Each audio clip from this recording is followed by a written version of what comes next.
Bonjour à tous et bienvenue pour ce nouvel entretien essentiel. Aujourd'hui, j'ai le plaisir de recevoir un chroniqueur, essayiste, polémiste, Claude Janvier. Donc, pour ne pas le décrire, puisqu'on l'a reçu déjà plusieurs fois. Et bonjour Claude et bienvenue sur le plateau de François une nouvelle fois. Alors, une nouvelle année, nouveau livre. D'ailleurs, chaque année, un nouveau livre. On n'a pas souvent le temps de tous les lire, mais en tout cas, celui-là, il porte bien son nom parce qu'il s'appelle L'État profond français. Oui, comment, pourquoi?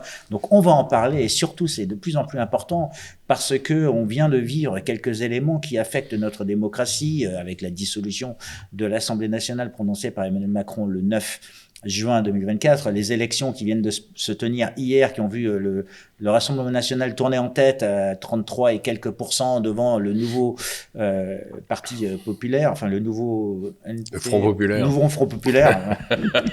Je me souviens plus des acronymes, mais en tout cas, je trouvais que c'était hyper important d'en parler aujourd'hui parce que énormément de personnes se posent des questions sur qui est au courant, comment. Et puis on se souvient quand même qu'Emmanuel Macron à un moment a dit que il avait jeté une grenade dégoupillée, démerdez-vous, dans sa manière habituelle. Donc moi je pensais que c'est vraiment important d'avoir les réactions de quelqu'un comme Claude au sujet de cette dissolution et surtout d'en interpréter qui était au courant, qui n'était pas au courant, parce que c'est là vraiment un petit peu le début de l'état profond, on va dire, Claude, non? Ah bah absolument, oui. Bon, en tout cas, bonjour et merci de m'accueillir. C'est toujours un plaisir.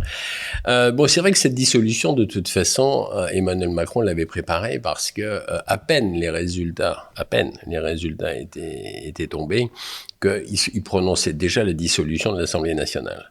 Donc c'est vrai que c'était quelque chose qu'il avait déjà mûrement réfléchi, et pas tout seul, parce que je pense qu'il l'a pas décidé tout seul, bien entendu.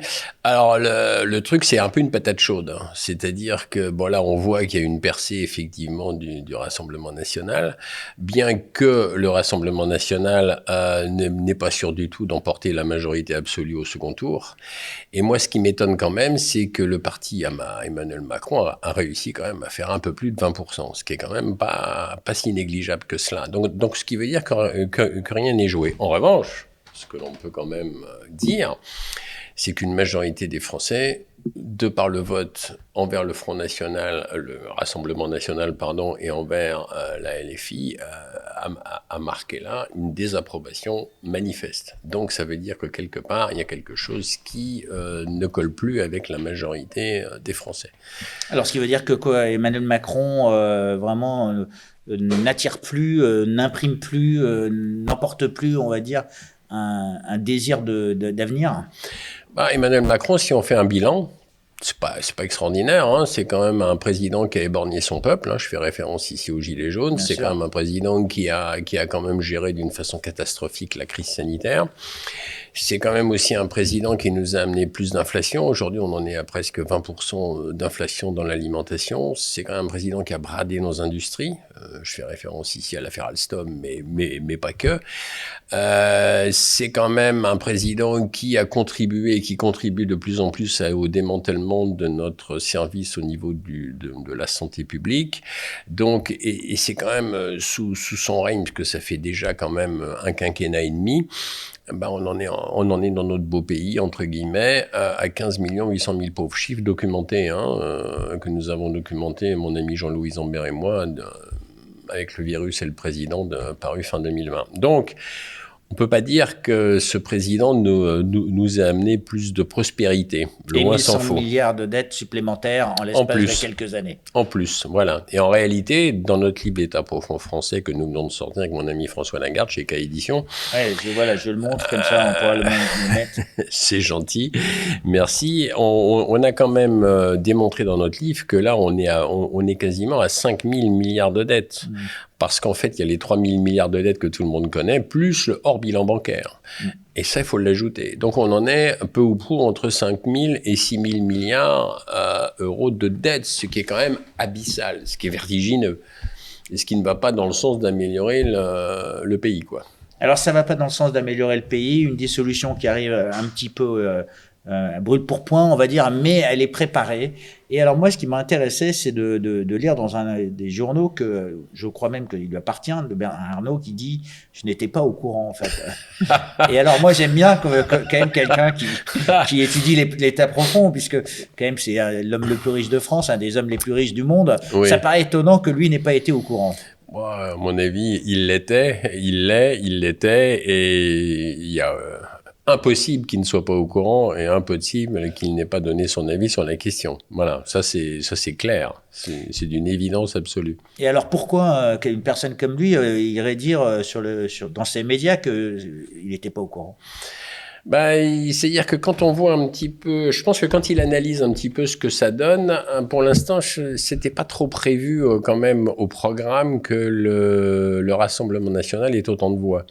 Donc c'est vrai qu'il se pose quand même, il se pose un peu des questions. Ils ne savent pas trop, où ça va aller. En revanche, je pense, moi personnellement, qu'Emmanuel Macron a une idée dans la tête, c'est-à-dire que lui, il aurait bien brigué pour un 3e quinquennat, mais de par la Constitution française, il peut pas, puisque à moins de modifier la Constitution, vous me direz, il est toujours capable de le faire, hein.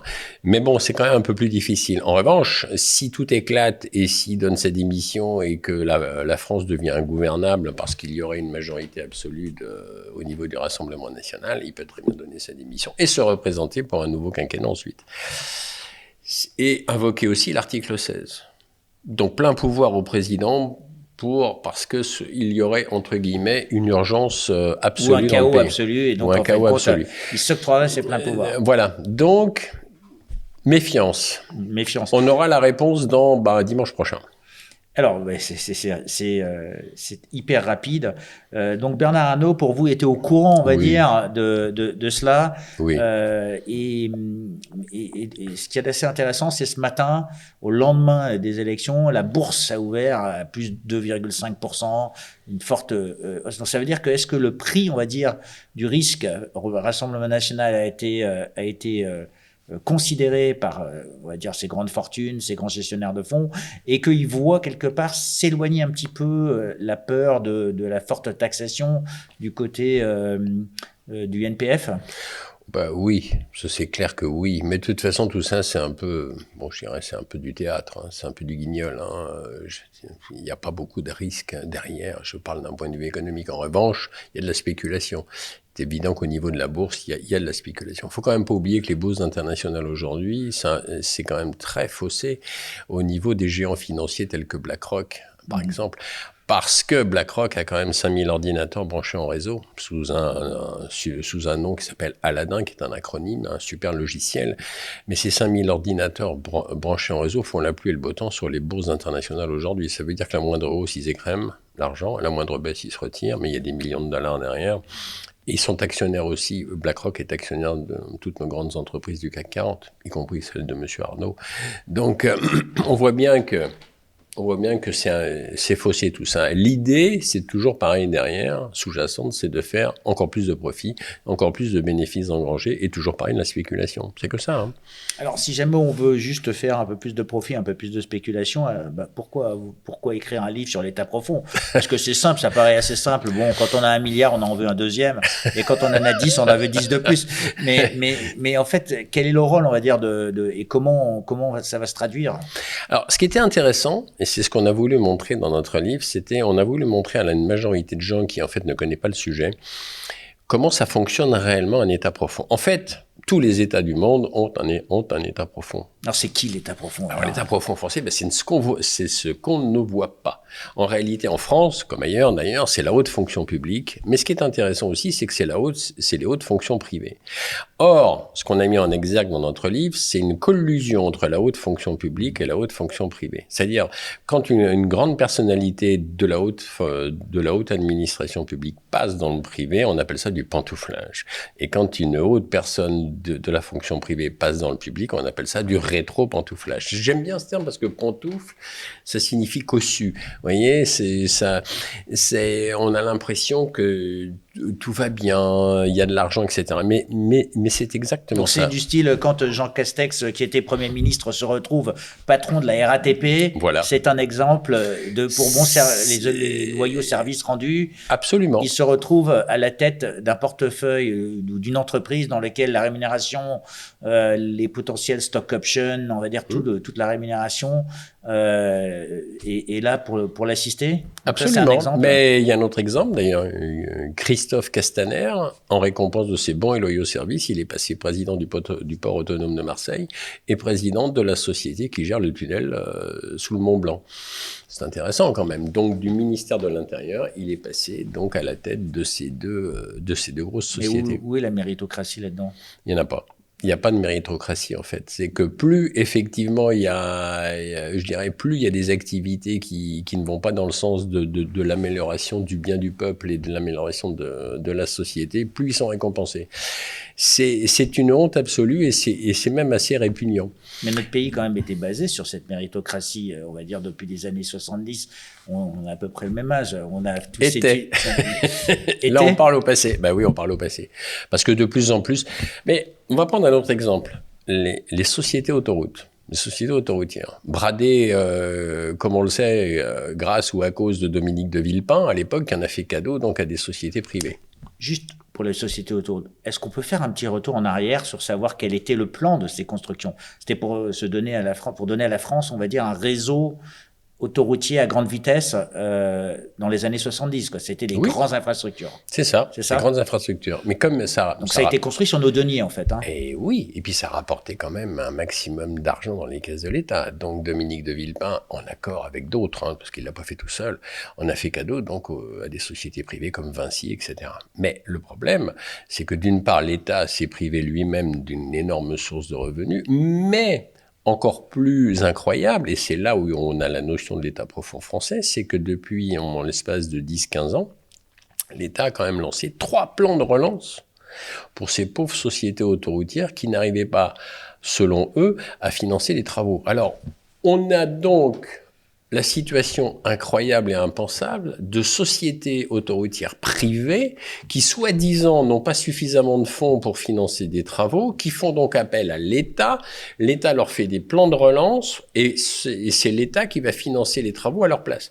Non mais ça, c'est de l'État profond. Ça, c'est c'est l'exemple parfait d'une collusion entre le public et le privé.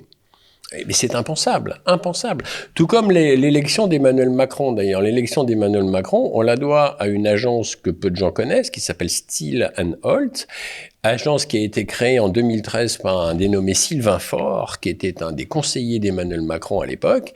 Et c'est cette agence privée, donc, qui a propulsé Emmanuel Macron à la tête de l'État. 8000 articles de presse, c'est grâce à l'agence Steel & Holt, sans compter les interviews de télé et les interviews de radio. Ça aussi, c'est documenté dans notre livre. Donc un gros plan marketing pour augmenter sa notoriété, absolument, créer la personne publique et le rendre acceptable comme candidat. C'est ça. À peu près ça. C'est ça, mais c'est à peu près ça.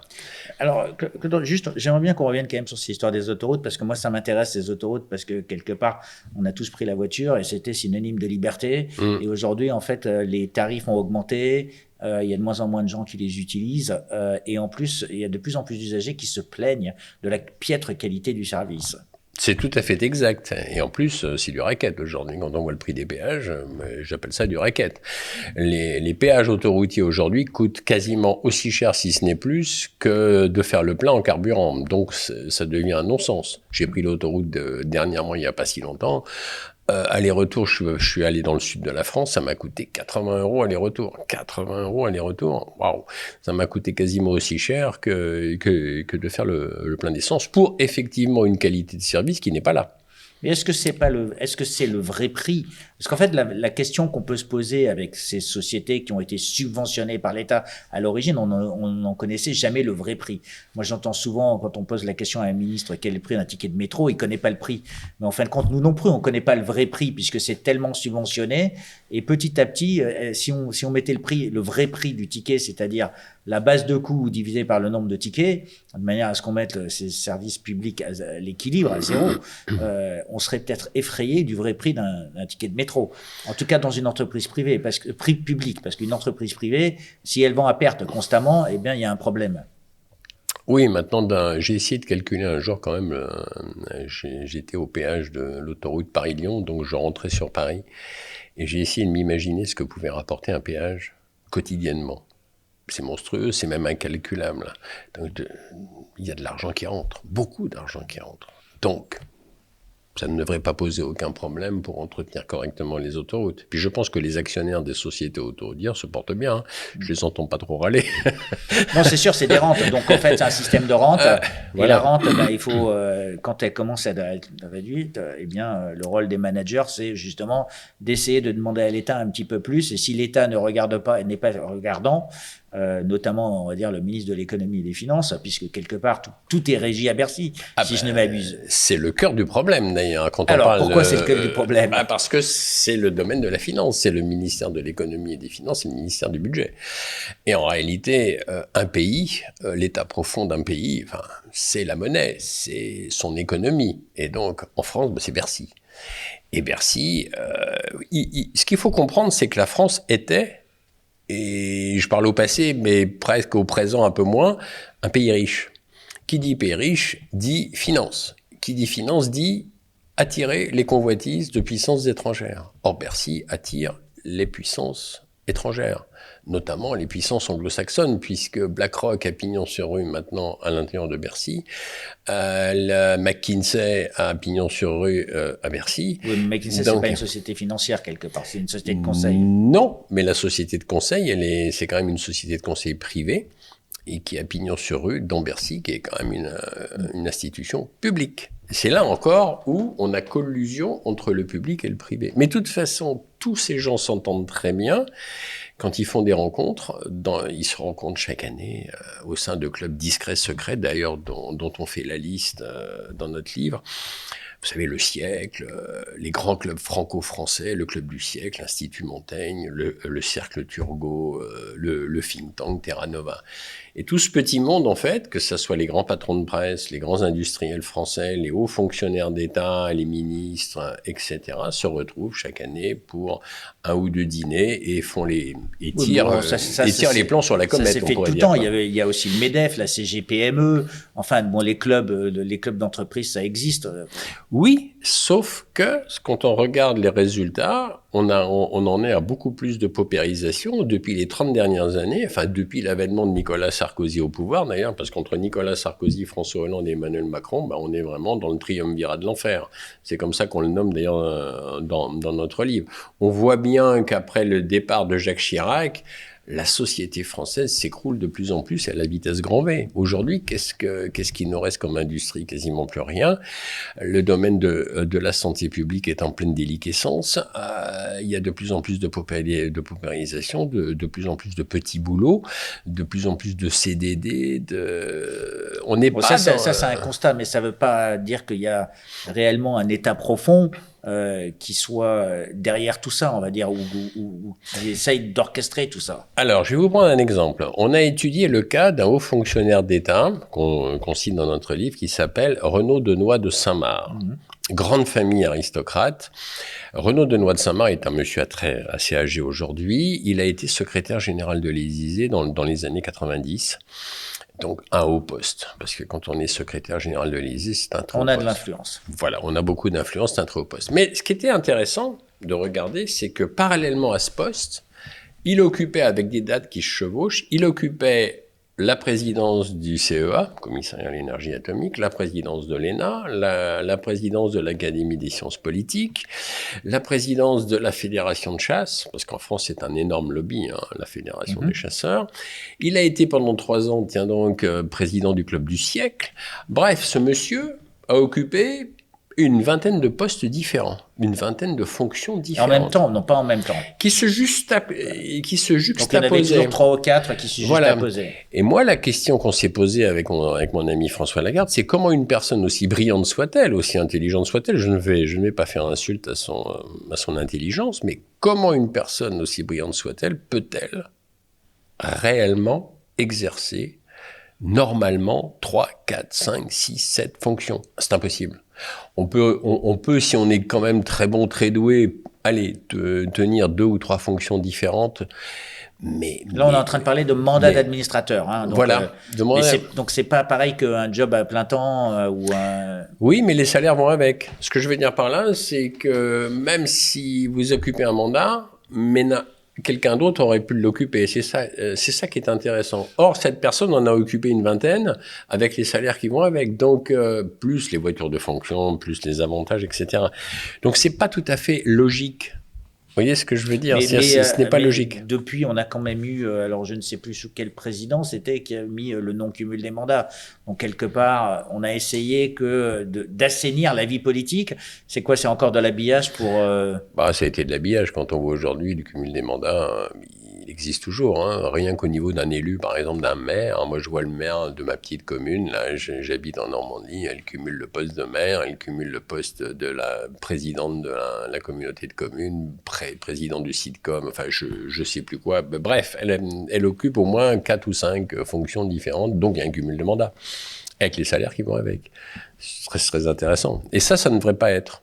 Ça ne devrait pas être. Mais quelque part, en fait, le cumul des mandats peut avoir un effet positif si jamais il y a des synergies, en admettant qu'il n'y ait pas justement le cumul des revenus, des salaires.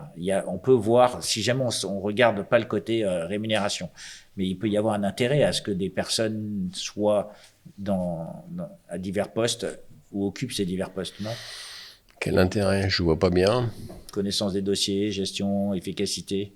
Oui, mais il y a forcément des conflits d'intérêts au bout d'un moment. C'est ça le problème. Il y a forcément... je me fais l'avocat du diable. Je pose la question de manière à ce que... Mais il y a forcément des conflits d'intérêts. Je pense que le grand problème, il est là. Quand on occupe 4, 5, 6 fonctions, il y a conflit d'intérêts. Et puis il y a aussi le fait qu'on est quand même, chacun, on a ses propres idées, ses propres opinions. Donc il y a forcément un conflit. Donc, ok, ça se caractérise au travers de l'État profond en France, ça se caractérise au travers de cette haute administration et de ces portes qui tournent, donc là, on vient de voir la dissolution, donc les ministres vont partir, et donc à ce moment-là, en général, il y a tous ces gens qu'on essaye de recaser. Oui, mais c'est ça, hein. Ils sont tous recasés. De toute façon, tous les ministres qui partent sont recasés. On n'en entend quasiment jamais parler. Tout à l'heure, il n'y a pas que les ministres, il y a tous les gens qui sont autour. Bien sûr, mais de toute façon, ils sont tous recasés. Hein. Je me fais pas de soucis pour eux, ni pour leur futur, ni pour leur compte en banque. Tout à l'heure, j'évoquais le cas de Christophe Castaner, hein, donc le cas de Jean Castex. Et d'ailleurs, Jean Castex, c'est une double casquette d'ailleurs.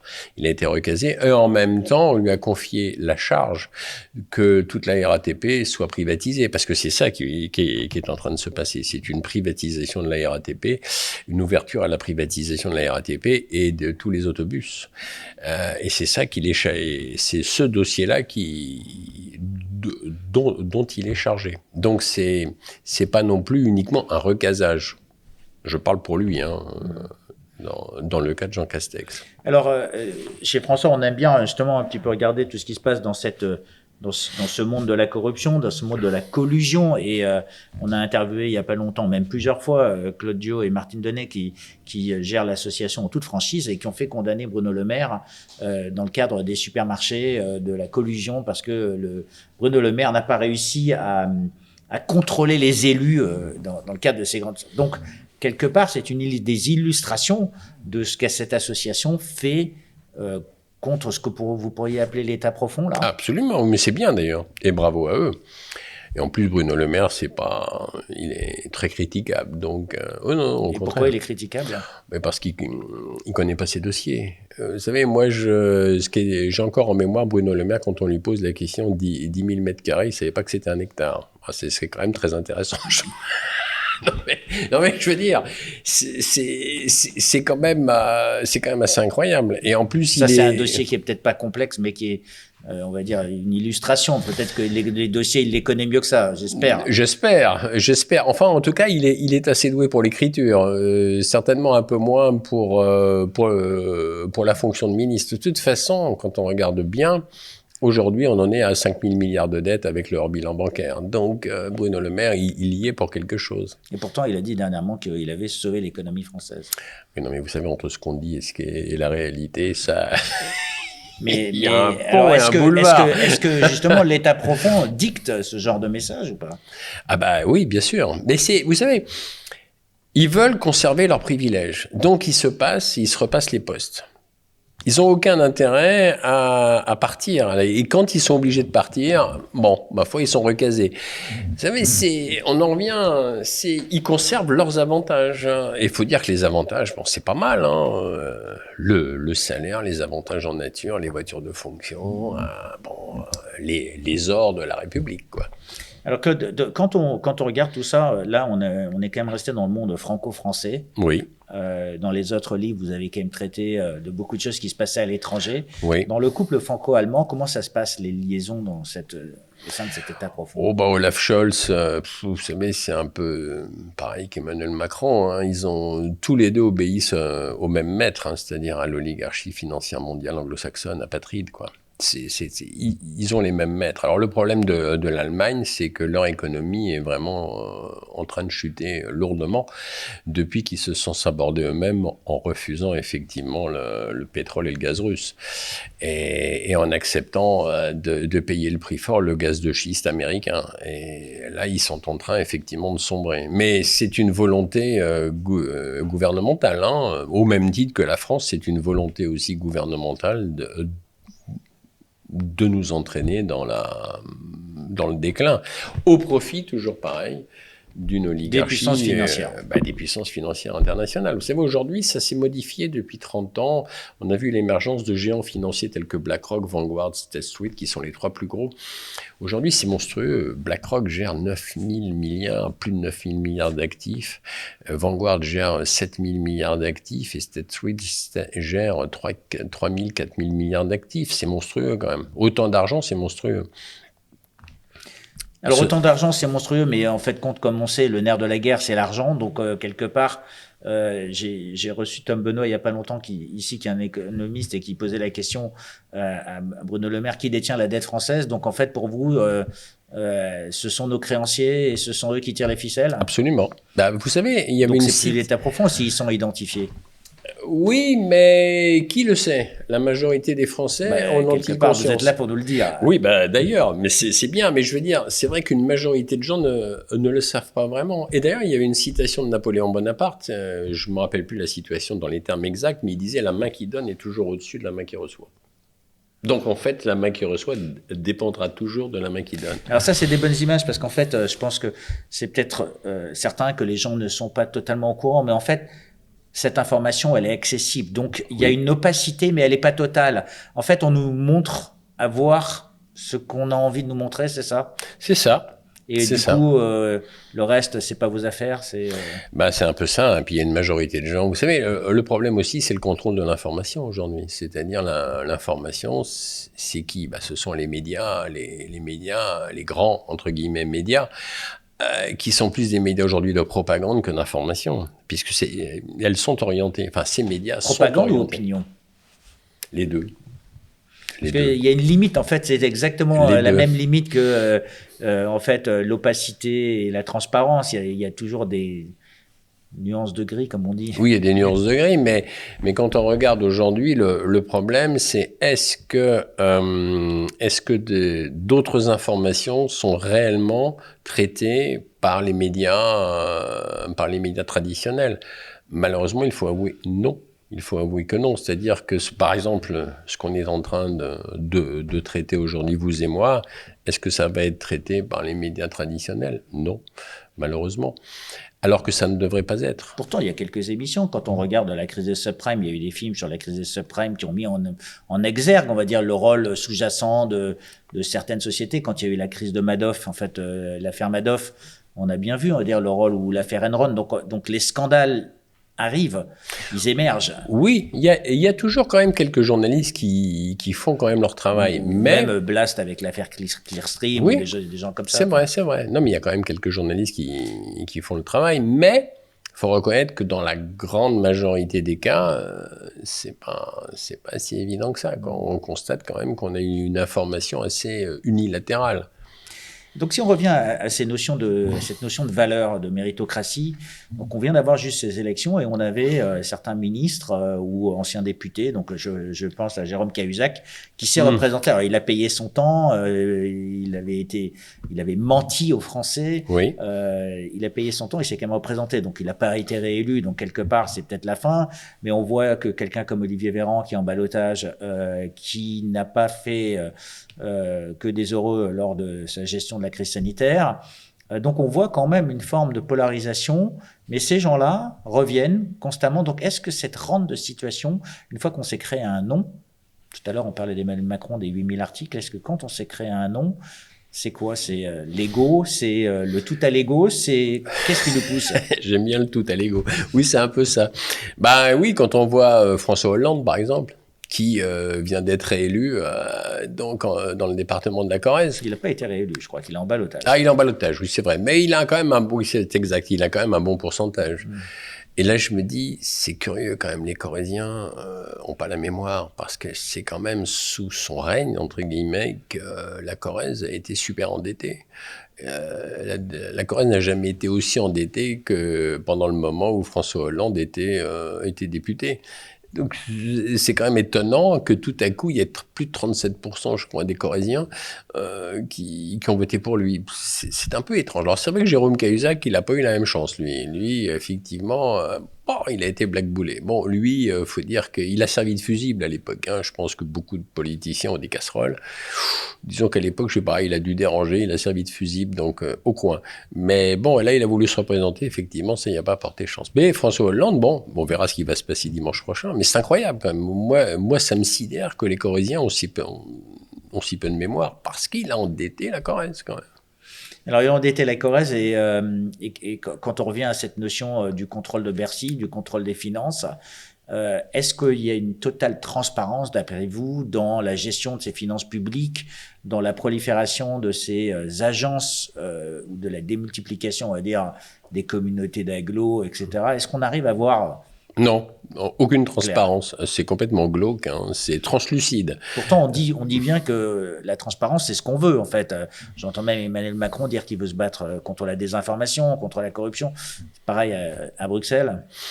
Vous savez, Emmanuel Macron, il est mal placé pour dire qu'il va se battre contre la corruption ou contre le reste. C'est quand même lui qui nous a quand même bradé Alstom quand il était ministre de l'économie et des finances. C'est quand même lui qui est en train de nous brader toutes nos industries. Donc, lutte contre la corruption, je comprends pas bien. Parce que quand on épluche un peu l'affaire Alstom, a été bradé, revendu à la General Electric pour ensuite...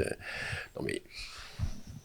ça ne fait aucun sens. Alors, il y a toujours une différence entre ce que les politiques disent et les faits. C'est ça qui est intéressant, c'est d'essayer justement de dénouer, de faire la part entre le bon grain et l'ivraie. C'est-à-dire entre ce qu'ils disent et les actions. Et bien souvent, ça colle pas. Mais ça alors, ne colle pas. Si jamais ça colle pas, pourquoi les journalistes ne disent pas à ce moment-là ? Pourquoi c'est obligé d'avoir des gens comme vous ? On en revient au problème par qui sont financés les médias aujourd'hui. Par les milliardaires du CAC 40, et même Le Monde est financé par la Fondation Gates en plus. Donc, ceci explique cela. Il y a aussi les aides d'État quelque part. Donc, donc en fait, quelque part, c'est une porte tournante supplémentaire. Ben voilà, je pense qu'on a répondu à la question et c'est ça le problème. Alors quand on lit votre livre et qu'on essaye de se dire qui, quoi, comment, pourquoi, alors les questions de base, j'ai l'impression de revenir en enfance en me disant comment ça marche, hein, qui, que, quoi, dont, où. Comment ça marche, oui, c'est ça, oui. En fait, bon, pour le commun des mortels, se dire qu'il y a un État profond, c'est perdre presque tous ces repères de la République, de la méritocratie. C'est pas faux. Maintenant, ce qu'il faut comprendre, moi je n'ai rien contre un État profond. À partir du moment où cet État profond va dans le bon sens. C'est-à-dire, si on a un État profond qui va dans le sens d'amélioration des conditions de vie de la population. Qui agit dans l'intérêt commun, donc en fait. Ben voilà. Peu importe qu'il y ait un État profond, à partir du moment, vous savez la bonne question, je crois, est-ce que la société prospère ou est-ce qu'elle décline ? Et en revanche, en France, force est de constater que la société décline. Depuis l'avènement de Nicolas Sarkozy, la société décline de plus en plus. Mais elle ne décline pas pour tout le monde. Ah ben non, ça c'est clair que pour une très petite minorité... Et donc c'est là où on revient à la notion de l'État profond. Quand il agit dans l'intérêt, dans le bien commun, voilà. c'est louable, mais quand il agit contre l'intérêt général... C'est ça, c'est que ça. C'est que ça. Moi, c'est vrai que on peut sortir de l'image un état profond, oui, mais si un état profond va dans le sens du positif, tout va bien. Si un état profond va dans le sens négatif, c'est-à-dire de 200 mètres uniquement plein les poches, au mépris du bien-être du peuple, là, ça ne colle pas. Et c'est exactement ce que l'on est en train de vivre en France, mais aussi en Europe, parce que c'est ça, hein. L'Europe ne va pas bien. Je parle de l'Europe occidentale aujourd'hui. Et donc, quand vous travaillez avec votre collègue François Lagarde, que vous regardez, on va dire, tout ça, qu'est-ce qui vous choque le plus au travers de tout ça? C'est-à-dire qu'en lisant votre livre, en disant, ce point-là, c'est vraiment super important. Ce qui choque le plus, c'est que quand on met vraiment le point sur là où on va, c'est-à-dire plus de paupérisation et plus de chaos. C'est ça qui me choque le plus et qui choque le plus mon ami François Lagarde. C'est que nous n'allons pas vers plus de bien-être, on va vers plus de chaos et plus de paupérisation. Donc malgré l'augmentation de la dette, malgré l'augmentation des dépenses publiques, malgré tout ça, en fait, on a moins que ce qu'on pourrait attendre. Oui, et c'est ça. Devrait avoir. Et c'est ça qui est dommageable. C'est-à-dire qu'avec l'avènement des progrès techniques, avec l'avènement des progrès électroniques, on aurait pu s'attendre à ce que la société prospère encore plus. Soit plus productive et qu'il y ait du progrès. Voilà. Et or, ce n'est pas le cas. C'est-à-dire, autant nous avons des super belles réalisations technologiques. Je fais ici, par exemple, je parle ici de la chirurgie. Aujourd'hui, on opère de la cataracte, c'est une formalité. Il y a 50 ans en arrière, opérer de la cataracte, c'était périlleux. Vous aviez une malchance sur 2 de perdre un œil. Aujourd'hui, c'est plus le cas. Ça, c'est bien. Mais on aurait pu s'attendre à ce que le reste de la société fasse de même. Or, c'est pas le cas. C'est-à-dire que malheureusement, il y a des énormes progrès technologiques, mais de l'autre côté, la société est en train de se casser la figure. Et pas uniquement au niveau industriel et économique, au niveau des valeurs religieuses, familiales, culturelles, sociétales, etc., etc. Aujourd'hui, on a une dégénérescence quand même, hein. On peut le prendre par tous les bouts qu'on veut. C'est vrai qu'il y a une dégénérescence aujourd'hui. Rien que l'imposition des cours d'éducation sexuelle dans les maternelles pour des bouts de chou qui ont entre 1 et 4 ans, je ne vois pas l'intérêt. Donc il y a vraiment quelque chose là qui est une perversion. Mais vous savez, il y a une statistique, moi qui m'a un peu effrayé, qui nous a un peu effrayé avec François Lagarde, 2024, cette année. Donc, la France est passée 2e vendeur d'armes au monde derrière les États-Unis.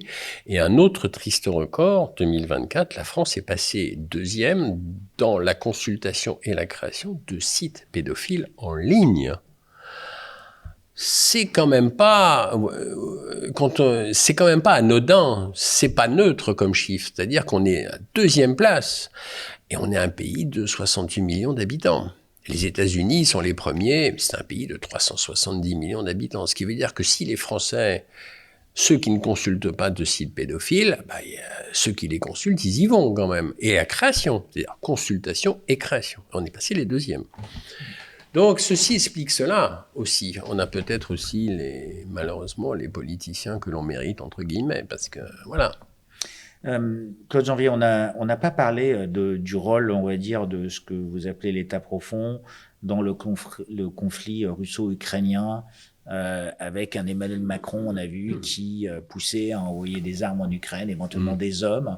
Est-ce que, alors on dit souvent que la guerre se fait par les gens qui ne se connaissent pas. Ça, c'est une citation de Paul Valéry, c'est-à-dire en 36, je crois, il disait la guerre est faite en majorité par des gens qui ne se connaissent pas, mais qui s'entretuent, et qui s'entretuent, au profit d'une minorité de gens qui se connaissent très bien, mais qui ne s'entretuent jamais. Et Emmanuel Macron, oui, il s'oppose en chef de guerre. Il s'oppose en chef de guerre incontesté de la France, mais aussi de toute l'Europe. Et franchement, c'est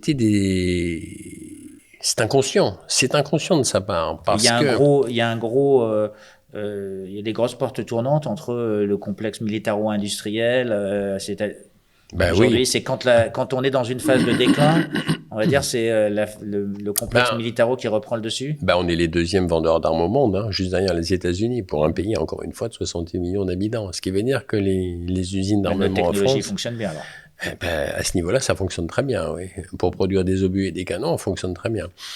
Ce qu'il faut Mais pour comprendre... produire des élèves, c'est moins bon. Ça, c'est moins bien. Ça, tout d'un coup, c'est beaucoup moins rapide, oui. C'est beaucoup moins efficace. Mais en revanche, pour produire des bombes et des canons César, oui, ça on y va, Bon, quoi. des bombes intellectuelles, on n'y est pas encore arrivé, alors. Non, ça, pas Mais encore. il faudrait peut-être y travailler. Il faudrait y travailler, mais je vais pas compter sur Emmanuel Macron. Je pense pas, non. Et donc ça vous a choqué un petit peu toute cette approche. Mais quand on voit la situation dans laquelle on est maintenant, l'État profond, est-ce qu'il n'est pas inquiet, on va dire, de la situation dans laquelle on est, de voir, on va dire, ce chaos, de voir se profiler ce chaos, ou est-ce qu'il s'en accommode? Je pense que l'État profond s'en accommode très bien. Puis d'abord, où est le chaos? Il va y avoir quelques manifs là d'extrême gauche, payés d'ailleurs par le gouvernement, parce que les Black Blocs sont payés par les gouvernements. Ouais, donc pour l'instant, vous savez, le chaos. Alors, on va voir ce qui va se passer dimanche prochain. Très honnêtement, j'y crois pas beaucoup. Enfin, hier soir, en tout cas, il n'y avait pas beaucoup de chaos. Non, il y a eu quelques manifs d'excités. Comme voilà. il y a à la Coupe du Monde de football même. Voilà, et comme il y a chaque année au jour de l'an, avec je sais pas combien de voitures qui brûlent, qui sont brûlées chaque année. Donc vous pensez qu'ils s'accommodent, on va dire, de la situation dans laquelle on est, et ils sont pas inquiets, on va dire que il y a un risque militaire, qu'il y a un risque qu'on provoque la Russie ou qu'on provoque d'autres puissances nucléaires? Moi, je pense que le gros risque, il est plutôt toujours dans le sens de faire peur aux gens. C'est-à-dire que qu'est-ce que fait le gouvernement aujourd'hui? Qu'est-ce que font les gouvernements européens? Ils font peur tous les jours à la majorité de la population. De manière à les contrôler? Eh bien oui. Quand vous faites peur aux gens, les gens sont inquiets. Ils appellent l'État, ils appellent papa l'État. Voilà. Et automatiquement, c'est plus de lois liberticides qui arrivent, c'est plus de sécurité entre guillemets, c'est plus d'ordre liberticide, etc. Donc, mais c'est ça qui m'inquiète moi beaucoup plus. C'est que là, on est en train à chaque fois de recevoir encore plus de répression, plus de répression, plus de répression. Et aujourd'hui, les gens sont assez atomisés par la répression. Ils bougent plus. Ils bougent de moins en moins. Alors, ils bougent plus, l'État profond, donc qui, comment, pourquoi, un petit livre aux éditions K, Claude Janvier et François Lagarde, donc un livre qui se lit vite, mais je pense qu'il faut le lire plusieurs fois, en fait, parce que il y a des choses dedans qui sont assez surprenantes. Moi, j'ai pris un peu le temps, j'ai pas eu le temps de tout lire, comme j'avais dit, mais je vais continuer à le lire, surtout pour essayer de me documenter encore plus. Merci beaucoup, Claude Janvier, d'être venu le présenter et surtout évoquer tous ces sujets avec François Lagarde. Le mot de la fin, Claude. Alors, on va s'en sortir de cet état profond ou bien on va reprendre le dessus? Je pense qu'on peut se sortir de tout. C'est une décision qui est chez chacun de nous. Chacun de nous a le pouvoir de dire non, chacun de nous a le pouvoir de refuser une loi liberticide, un ordre liberticide. Chacun de nous peut entrer en désobéissance civile non violente. Je dis pas qu'il faut tout refuser, mais je dis simplement s'il y a quelque chose qui contrecarre la survie directe de soi, de sa famille et de son environnement, chaque personne peut conserver son libre arbitre. Et en ce sens, vous savez, rien n'est écrit. Je pense que le futur n'est pas écrit, tout peut changer. Tout peut aller dans le bon sens. Après, c'est une question de bon sens. Voilà. Et vous, ça vous prend, en fait, quand vous écrivez, ça vous permet justement de garder votre libre arbitre, c'est ça? Absolument. De vous documenter? Oui. Déjà, j'apprends plein de choses parce que, vous savez, moi, le savoir, il n'est pas inné. Je suis pas né avec tout un tas d'informations dans la tête. Donc, déjà, moi, j'apprends énormément de choses. Et puis, je me dis, c'est vrai que j'ai foi en l'être humain. Je pense que l'être humain peut, effectivement, aller dans le bon sens. Eh bien, sur ce mot de la fin, merci beaucoup Claude d'être venu, de nous avoir parlé de ce livre que vous avez coécrit donc avec François Lagarde. C'est un livre que je pense on doit lire. Qui, comment, pourquoi, avec un point d'interrogation, parce que c'est bien d'avoir question à tout, comme dit André Berkoff, et pas d'avoir réponse à tout. En tout cas, ça permet justement d'ouvrir les esprits, se poser ces questions-là, et de mettre quelque part une forme sur ce qu'on peut appeler cet état profond, que pas, somme toute, si secret que ça, puisqu'il apparaît beaucoup plus, mais parfois ce qu'on vous cache, il faut quand même creuser un petit peu pour aller le chercher et pour essayer de le comprendre, et surtout en se posant les questions, comme il a dit, pour récupérer un peu notre instinct de survie et aussi notre instinct d'analyse, parce qu'on nous l'a donné, et c'est ce qu'on nous a donné comme éducation, c'est de se poser les questions. Je pense que c'est vraiment important, c'est ce qu'on essaye de faire chez François, de vous amener, non pas réponse à tout, mais questions à tout, et c'est pour ça qu'on a invité Claude Janvier et qu'on a eu ce plaisir d'avoir cet entretien avec lui. Merci Merci beaucoup, Claude, et à très bientôt. Eh ben, merci à vous et c'était un énorme plaisir d'être présent avec vous aujourd'hui. Merci beaucoup. À très bientôt et merci beaucoup.